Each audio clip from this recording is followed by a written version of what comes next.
I want to talk about the parting of the ways, and that's with regard to, it's in the category of religion, but it's in regard to Judaism and Christianity. And at the beginning, well, of the 2nd century, you certainly didn't have much Jewish roots to the Christian movement. For the first, say, half century, in the 1st century AD, there was, but it disappeared. And you have a lot of people that talk about Saul of Tarsus, the Apostle Paul, and that he was basically inventing an entirely new religion.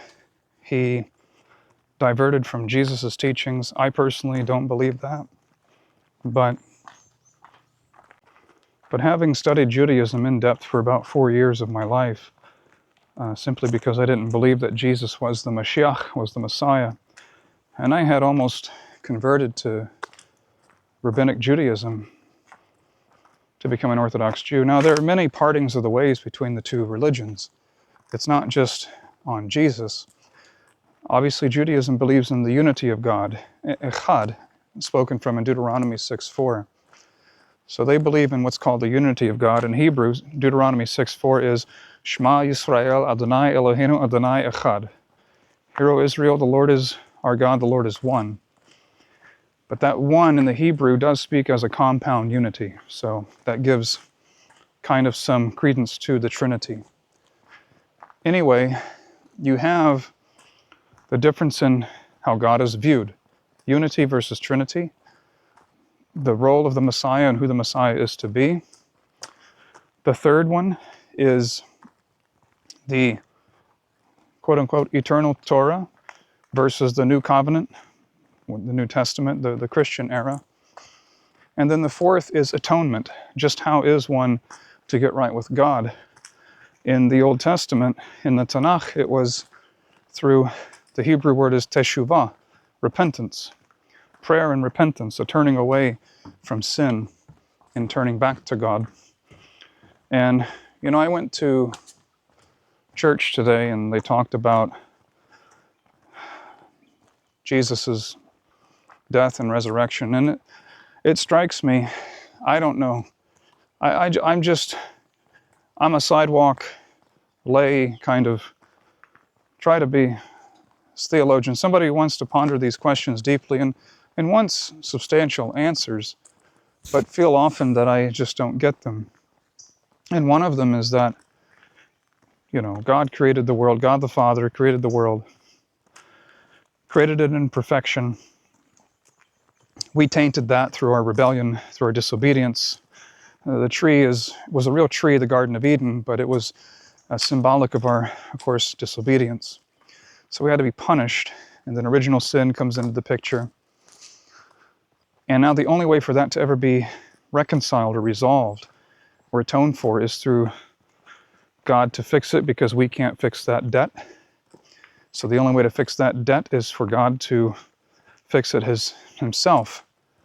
And the only way, I guess, for him to do that is for him to condescend down into human form and take on the weight of that himself, as the second person of the Trinity did in Jesus Christ. But this idea of a sacrifice to atone for the sins committed toward God is alien to Judaism. It's not within, you won't find it in the Tanakh specifically. It's certainly not within the rabbinic writings, the Talmud, etc., the Mishnah Torah, none of that. And so, because you read, say, in the book of Hosea, one of the minor prophets of the Tanakh, where it talks about, God says, your sacrifices are an abomination to me. It's a stench to my nostrils. I want nothing to do with your sacrifices. Christianity will cite Leviticus 17:11 as the go-to text for blood being necessary for the sacrifice to be, say, efficacious. But the problem with that, and further examination of Leviticus 17:11, is that it was also mixed with flour, the flour offering. And that it wasn't so much about the sacrifice as it was the heart of the person giving the sacrifice, where they were at, as far as whether they were contrite whether they, their will, they vowed to not commit those acts again. So those are the four key areas: nature of God, the role and who the Messiah would be, atonement, and then say the nature of the Torah, the instruction that God gave at Mount Sinai to Moshe, to the Hebrew people, that would be eternal or it would not be eternal. And then you have a covenant to replace it. So it's just interesting to me. And there's another key passage. It's to be found in Deuteronomy chapter 13. I think it's around verse 8. But Moses writes, and he talks about how if there be a prophet or a dreamer of dreams who comes amongst you and tries to lead you astray, away from Torah, away from the instruction I've given you, do not follow him, for he will be put to death. And if he tries to bring to you these strange gods of which you have not known, do not follow him. So a lot of the question that's often asked is why Jews don't accept Jesus as the Messiah. And it's simple that he just didn't fulfill there's a template, and he didn't fulfill he didn't meet the qualifications of the Mashiach, of the Messiah. And that's basically it in a nutshell, according to how they understand the Old Testament, the Hebrew Bible. The question that's always asked is this, or something that is framed this way. They say, we don't care about the resurrection. Christians will often say, the resurrection is the core, key issue of the Christian faith, and it is. But as Jews understand Christianity, the key element is this, not the resurrection, because that's a miracle. Miracles don't count. The main issue is, did Jesus take the Hebrew people, the Jewish people, away from the Torah? That's it. Nothing else matters. If Jesus did take the Jews away from the Torah, then he is somebody who's not God, not fully man, not fully God, and somebody to not be worshipped or followed. If he did.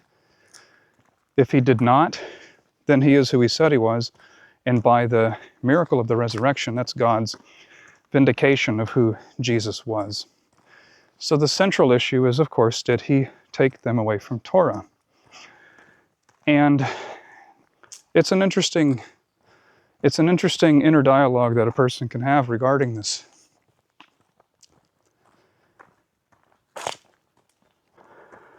You have to look at the Christian themes: redemption, repentance, sacrifice, atonement, all these things. Who God is, who the Messiah is to be, in Jesus, right? And look at how Judaism has viewed this historically. And do you see within the Christian themes, do you see a comprehensive treatment of the core Christian doctrines, such as the Messiah would have to come and die for sins, and then you have to believe in him in order to be saved? Do we find that in the Tanakh, the Hebrew Bible? You have to believe in him to be saved.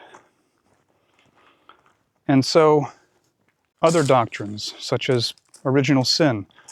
We're all born into sin as infants. Do we see that comprehensively in having any kind of explanatory scope in the Old Testament? And, just another example, one more would be the Trinity. Do we see that in a clear and comprehensive way in the Old Testament?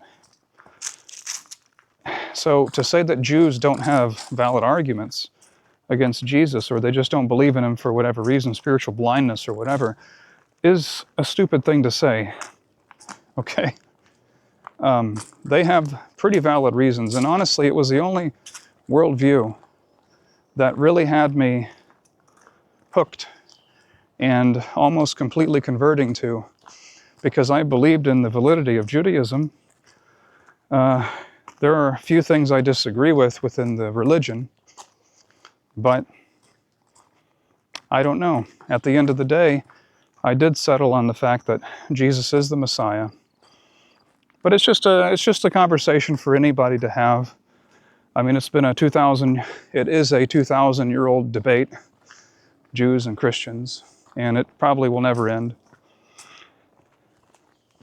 Oh, and one other thing, that the Messiah would have to come back, say, ever so long or thousands of years after he came back the first time. In most of the Jewish writings and in the Tanakh, this is an alien concept. However, there is something known as the Mashiach ben Yosef and the Mashiach ben David.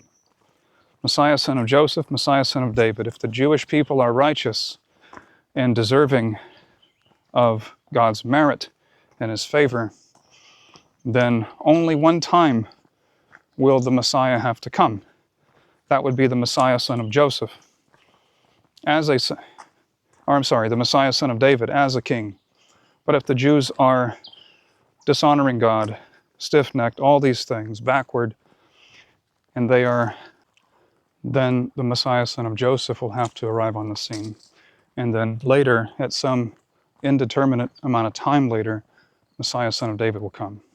So that's called the twin Messiah theory, and it does exist within Judaism.